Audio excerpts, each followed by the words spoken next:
এই হলো পাকিস্তান, এদিকে আফগানিস্তান, এদিকে ইরান আর এদিকে ভারত। এই ম্যাপ তো বেসিক, সবাই জানে। এবার দেখুন পাকিস্তানের কোথায় কোথায় চলছে বিদ্রোহ, কোন কোন জায়গাগুলো খান খান হতে চলেছে। আগে থেকে বলে রাখছি, দেখে রাখুন দাদা, লিখে রাখুন, পরে বলবেন না বলিনি। প্রথমেই হচ্ছে বালুচিস্তান। গোটা এলাকায় চলছে ভয়ঙ্কর যুদ্ধ। যুদ্ধ অর্থাৎ যুদ্ধ বলে যুদ্ধ। পাকিস্তান সেনাকে বলে বলে খতম করছে বালুচিস্তান লিবারেশন আর্মি বা স্বাধীনতা সংগ্রামীরা। এছাড়া আর যে অংশগুলো ম্যাপের রয়েছে, খাইবার পাখতুনখোয়া একদম পাকিস্তানের উত্তর দিকে, এখানেও চলছে বিদ্রোহ।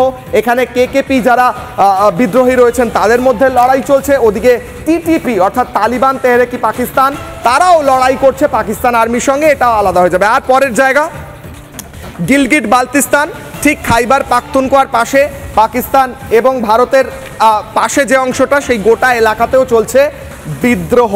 এই গোটা বিদ্রোহ যখন পাকিস্তানে চলছে, অর্থাৎ 1, 2, 3, 4, 5 টুকরো হয়ে যাবে পাকিস্তান। এমনিতেই তো খেতে পায় না, তার উপর আবার সন্ত্রাসবাদ করে। মানে বুঝতে পারছি না এই বেসিক বুদ্ধিটুকু নেই, নাকি অশিক্ষা, নাকি শয়তানি।